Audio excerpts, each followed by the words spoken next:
Hey, welcome to Urban Politics. I'm your man, Fizz Ed Music, and this is Urban Politics, where politics lives. Ladies and gentlemen, let's jump right into it like a car and drive. All types of tasty and delicious politics to sink our teeth into. Number one, let's talk about a sad thing kids killing kids. Columbus kids increasingly charged with murder. While sexual victimization of youth numbers have dropped all across the country, there are 12 facilities where, for whatever reason, it's on the rise. And this is from Oregon to Florida, and the numbers are going up. Circleville is one such place. Now, that an interesting side note, I remember being in mental health. I've been involved with the mental health of young folk for probably all of my adult working career, and I ended up taking a tour of the facility at Circleville, and they were telling me how it had to be completely remodeled. Right, it was a newer facility, so I was thinking, wow, they just built this place. Why are they remodeling? And the guy told me, well, they had to remodel it because when it was initially built, there were two people in a dorm, right? Two guys in a dorm, and then they were saying that there were so many sexual assaults going on, and then so much consensual sex going on that shouldn't be going on in a prison or or a jail anyway, especially for the youth. You know, they were like, yeah, they had to cut that out and make it so that the dorms were just single person dorms. So I thought that was interesting and telling, right? So then, with that being said, sexual assault can lead to violent behavior. I was just seeing a thing today where a guy was talking about how, when he was younger, he was molested by his uncle. It was never dealt with. So he said that kind of began his career being in and out of prison and stuff like that because he had never talked to anybody about it. He had just took these feelings and kind of pushed them way down. So he found other ways to feel like a man or whatever, and a lot of times that involved crime. Columbus youth are being charged with murder. They said that's becoming commonplace. Juvenile suspects account for 14% of the murders in 2022, or the homicides. In 2021, it was only 5%. So already right there, you can see that it's up. What is that like? 10 or what I'm saying, 9%. So that's a lot, you know what I'm saying? All in 1 year right there, from 2022 to 2021. There's a rise in Columbus murders from 2018 to 2021. They said there was a 71% increase in homicides. So that was an increase of 119 to 204 homicides. But, they were saying that, with that being said, of course, youth homicides and murders are going to go up because homicides and murders are just going up in general. Um, the last 2 years, they said, were the worst years for Columbus, Ohio on record. I'm sure there's plenty of cities all over America that would say that. What's going on in the last 2 years? A whole lot. You know what I'm saying? America trying to get over the Trump hangover, and it still ain't got over that. We still have residuals of that. You know what I'm saying? With all the racial violence and all the other stuff we have going on. A lot of angst about the economy and stuff like that. So you have a lot of violence in the streets, because people are hungry right now. People ain't got it like they used to have it. There's just a lot of stuff going on right now that's kind of adding to this increase in crime. And then they said the 2 years have been the worst on record. Well, these are unprecedented times that we're living in. Some of the stuff that's went on lately has never went on. And I'll tell you, when there's corruption going on at the top, it's almost like a green light to everybody else to be corrupt. You know what I'm saying? So I tell people that all the time. If you want to know how the streets is doing, you can go ahead and look at Washington, because it's the same game. You know what I'm saying? It's the same game, sometimes with the same players, but it's the same game, same rules, and you can look at one to see how the other's doing. So when you see that corruption at the top, when you see that corruption at the top, notice you're going to see it in the streets. So black youth are 8 of the 10 juveniles suspected of homicide. So that doesn't surprise me. They say it's 10 homicides, youth homicides. 8 of the 10 suspects of these are black youth. That's probably what's going to happen. You're disenfranchised. You know what I'm saying? We're dealing with that disenfranchisement. We're dealing with all of that. You know what I'm saying? So a lot of young brothers end up in this circumstance. That's a bad way to go. I hate to see these numbers. You know what I'm saying? My heart goes out to the youth. Like I said, most of my adult life has been spent working with young people. And when I see numbers like this, I'm like, we as a society are dropping the ball yet again. So that's a horrible thing. And, this needs to change. Now, they said that violence has been on a steady downtick since the 90s. I believe that. I believe that. But there's still a whole lot of stuff going on that adds to this, and it doesn't take much. You know what I'm saying? People are already just powder kegs anyway. And like I said, when you add the fact that people are broke, that people can't find work or can't find the work that they want or can't find work that they feel safe doing, you get a lot of this stuff going on. So that's sad and a shame. Anyway, moving on to something else that's also sad and a shame. Now we're going to talk about child gun death. Oh my Lord. We done went from kids killing kids to child gun death. I promise you, ladies and gentlemen, it gets better and more positive as we keep going. So, there's a thing called the AR Junior. Yeah, the AR Junior. You know the AR-15, the same gun that's been used to gun down elderly black people in a supermarket, the same gun that's been used to mow down countless kids in daycares and schools. The AR-15 that just was recently used in Texas, to kill, 19 people up in a school. Yeah, that same AR-15. There's a kid's version of it that they call the AR Junior. Wow. I don't know whose sick, twisted idea that was, but this is a real thing, ladies and gentlemen. I wish I were making it up. I'm not. So that's a gun that they're marketing to kids. I don't know how these people sleep at night. And they do know that they're going to bust the doors of hell wide open with this madness. But I guess they're like, hey, we getting paid right now. We making money now. People buying this AR Junior. And God help the parent that's buying this for their child. Is that what you're doing? You fostering a school shooter with this? Because why else would you buy your son or daughter an AR Junior? Anyway, I digress. Moving on. Let's talk about the states with the highest gun deaths for children. Yeah. Louisiana, Alaska, Mississippi, South Carolina, Arkansas, Kansas, Indiana, Kentucky, Missouri, Alabama. What do all of these states have in common, ladies and gentlemen? They're all red states. Wow, imagine that. So, you mean red states that are usually all up to NRAs because they want those fat checks, right? And they go ahead and do the NRA's bidding. You mean these states that allow this unprecedented access to these high magazine weapons? You mean kids are dying at an alarming rate in these states? Wow, you don't say. Come on, man, this ain't rocket science. And you know what this means, ladies and gentlemen? All these red states, to me, it just says more access equals more death. It is what it is. We can talk about gun legislation till the cows come home, but really it's more access. I seen a bit by a comedian back in the day, and he had talked about, he said, man, there'd be no shooting death if a bullet was $5,000. What if one bullet cost $5,000? You wouldn't see all this shooting death, right? Because only rich people would even be able to afford enough bullets to kill a bunch of people.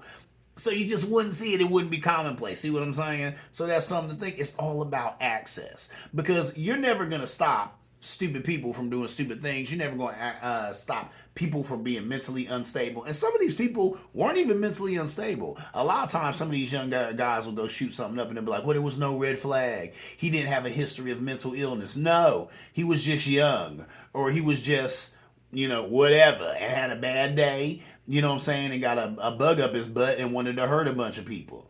And he had access to a machine that helped him do it.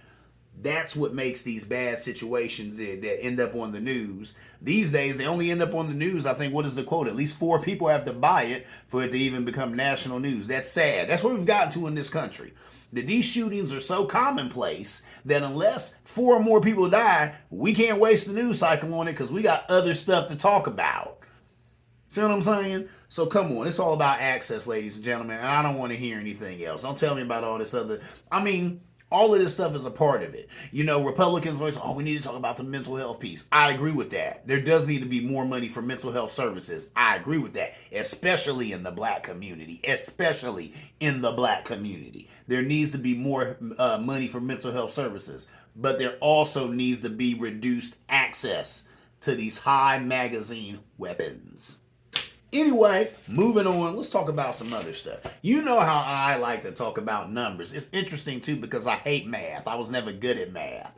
My dad is an engineer. He loves math. He's amazing at math. I hate math. Can imagine how that worked out when I was younger trying to get help from Pops on my homework. Anyway, moving on.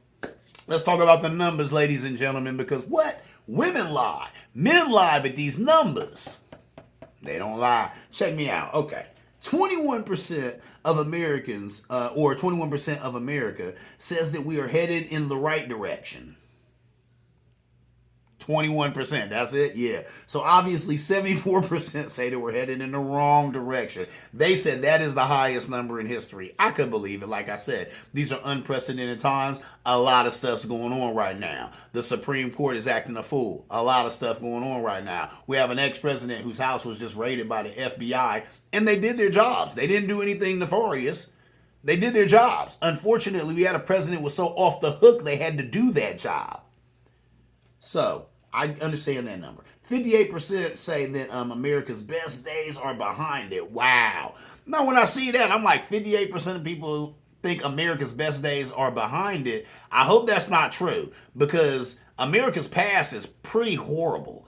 Have you ever heard of a thing called Jim Crow? Have you ever heard of Reconstruction? Have you ever heard of slavery?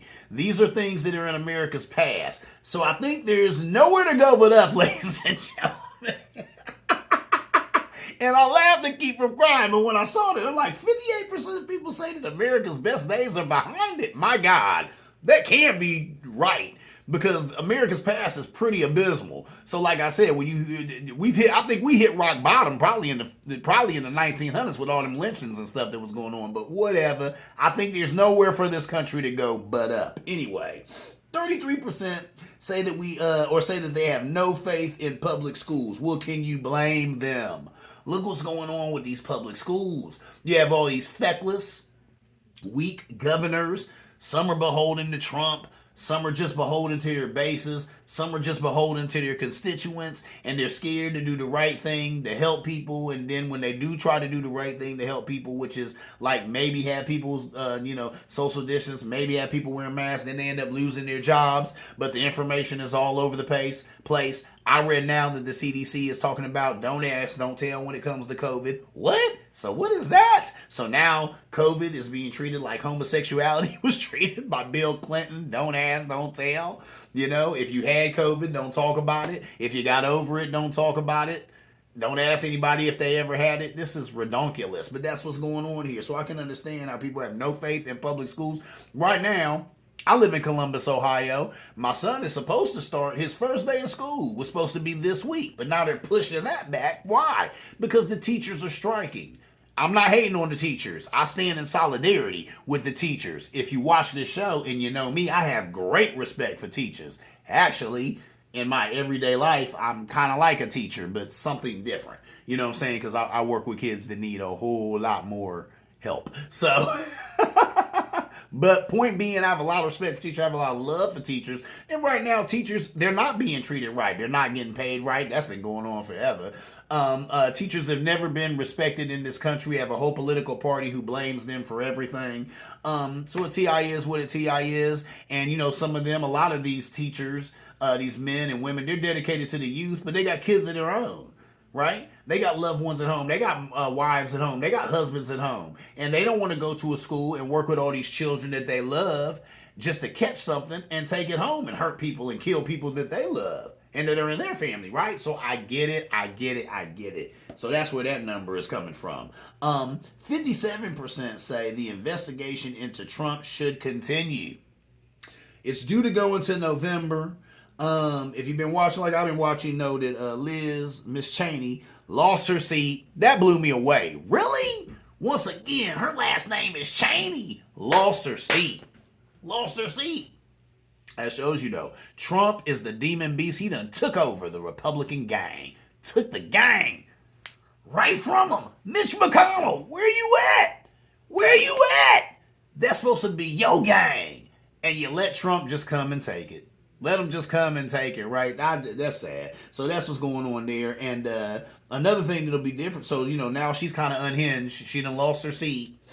Now she said that, in 2024, she gonna go. She said now that I don't have that seat anymore. She said even when I had it, I was going to. But now I don't have it no more. Now I'm gonna make it my business to make sure that President Trump never comes within 50 feet, 100 feet, 300 feet of the White House. She said, I'm going to make sure that man stays out of politics. So I look forward to 2024, man. That's something I don't know. And then they were saying maybe Liz Cheney should run as an independent.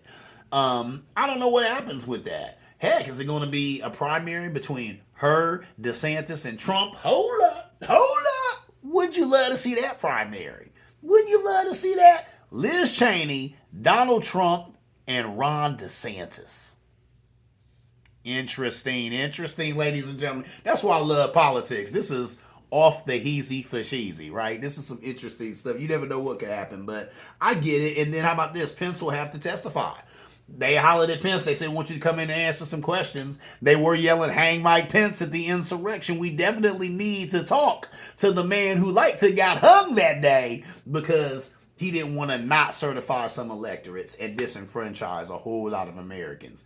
This is amazing stuff. But look at these numbers, ladies and gentlemen. These numbers are very telling of what's going on right now. And when you see some of this stuff going on in the news, you see some of this stuff on TikTok and on Facebook, people acting a fool and all of that. Think of these numbers, and that's what's going on here. 74% of Americans say that we're headed in the wrong direction. 74%. I don't understand that.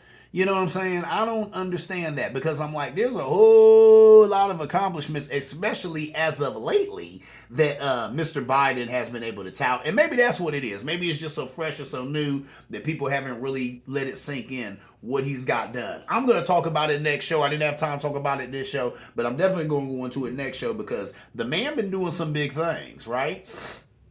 Sleepy Joe, people making all these jokes. Sleepy Joe, running everywhere talking about, let's go Brandon. Well, Brandon been working his ASS off. Excuse me, this is a family show, I don't want to curse. But that man been going hard. And right now he's taking a victory lap. They said finally he's going to use, the bully pulpit and run around this country and tell people how good his economic program is, to do things about the struggling economy and to bring down some of this rising inflation. Good. That's what you should be doing. You are the president of the United States. And I love that term. Use the bully pulpit. Go out here and tell people all the good things you're doing. Democrats are never good at that, but Republicans are awesome at it. Anyway, moving on. Let's talk about a Republican who I don't like at all. This woman is a royal POS. She's a garbage person. Lauren Boebert, you've heard the name. Let's talk about her. This chick, this lady, this broad, said the church is supposed to direct the government. The government is not supposed to direct the church. She claimed that the idea of the separation of church and state was a made-up letter and that the founding fathers never supported that. Now, obviously, she is not a studier of history. You know what? Let me keep going on and then we'll go back through all this. She also has talked about the need for a test for holding office, some kind of constitutional life or biblical citizenship training. Wow. Listen to this. Somebody need to tell her that in the Constitution, the First Amendment, now see these people like Lauren Boebert, and Marjorie Taylor Greene and Matt Gaetz, they're all caught up in that Second Amendment. Oh, they love that, right? The Second Amendment is that one about the right to bear arms, and they usually stop it right there. They don't even go into a well-organized militia because they don't like that part either. They just like the part about bearing arms, right? But they never take time to read the First Amendment. Check out this First Amendment. The first one says that Congress shall make no law respecting the establishment of religion. Do you know why that is? Let me cue you on something. The Founding Fathers did not dig religion at all. The Founding Fathers were coming from England. The King of England was very religious. And if you didn't come to church, he'd tax you. If Sunday rolled around, and I come out there as the king, and I'm in all my nice stuff, and I'm looking at everybody out there, and they, of course, are paying taxes to the church. They're paying taxes to the government, which is me, the king, and you ain't there. Then now you're getting taxed more. Now you owe me more money because you weren't in church. They didn't like that. They didn't dig that at all. I tell people all the time, the Founding Fathers were also racist, slave-owning POSs, but they weren't stupid. These guys were murderers now. They were criminals. They were rapists. Google all of this. Don't think I'm just talking out of my... come on now. But point being, these guys knew. They knew what they didn't want. They did not want a monarch because they had already had that. That's why they came up with the idea of a president. that can only preside for 2 terms. Because they said we will be DAMN if we have somebody sitting up on a throne telling us how to live our lives. We're leaving that. That's what we're running away from. We don't want that anymore, right? So there you go. But see, she doesn't know anything about history, so she doesn't know that. Article 6 says, no religious test shall ever be administered to obtain public office. This is in the Constitution. This is in that piece of paper that these conservatives claim to hold so near and dear to their hearts. None of these men or women have ever read it. Obviously not. Obviously not Mrs. Boebert, because she don't know what she's talking about.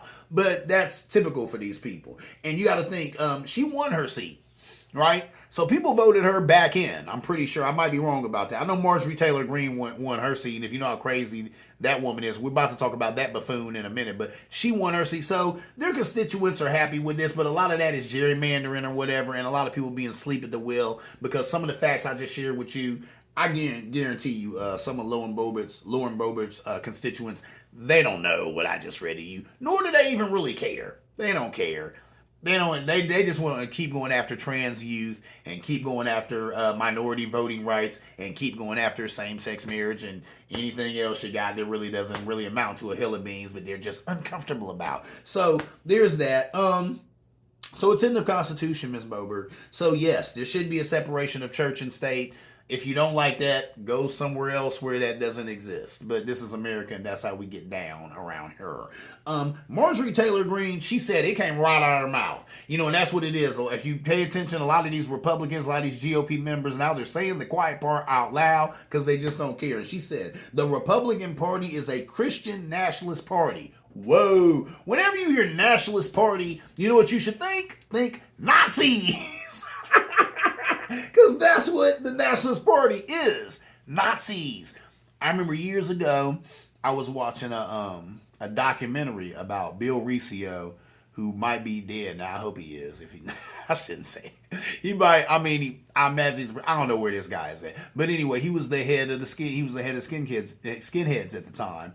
The time where a couple of teenagers involved with that organization found a brother, I want to say in Texas, a homeless brother, and dragged him until pieces of his body fell off and he was decapitated in the streets. So Bill Riccio was probably the main person spewing this rhetoric to make these young men want to do that.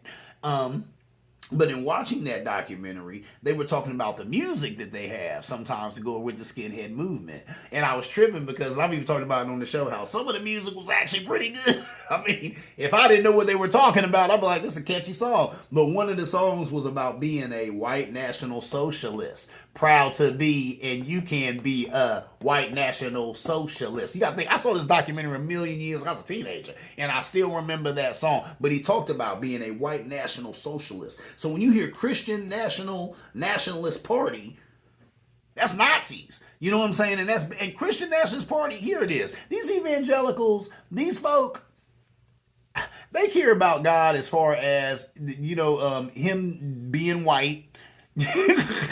And that's it. You know what I'm saying? And that's it. And if you're not white, if you're not like them, if you're not white, if you're not Christian, then we're not interested in you. We don't have any love or respect for you. And that's where that whole party is going with this. You know what I'm saying? For her to sit there and say, yeah, we should just start saying that we're a Christian nationalist party. What? Nationalist party? We already know what the Nazis was about. We already know what that was about. The Nazis were about hating anyone that wasn't them.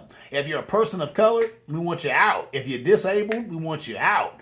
You know, if you're not Aryan, we want you out. If you're not white, Aryan is basically white. If you're not white, we're not interested in having you be any part of anything we're doing. So she just said it right there. See what I'm saying? She said the quiet part out loud, ladies and gentlemen, and that's what the GOP is all about right now. So please, in November, ask yourself, do you want to draw up with the Christian Nationalist Party or find an alternative? And that's all I'm going to say to you right there. I mean, you got to ask yourself. And I mean, really, any Republican supporting some of this stuff, I'm sorry. You know what I'm saying? If Miss Cheney is running and you can't stomach voting for a Democrat, then vote for whoever the independent is. Hopefully it's Miss Cheney, you know? But I mean, you can't vote Republican if you're not a National Socialist, if you're not a Nazi, and you don't agree with Nazism, then I don't know how you vote Republican. That's going to be real, real, real hard. Well, ladies and gentlemen, that's my time. I am Phys Ed Music, and this right here, this is Urban Politics, where politics lives. I want to thank you all for liking and subscribing as you do. Please, after this show, let your fingers do the walk and take your cell phone over to YouTube, like and subscribe, and as always, see you around like a donut.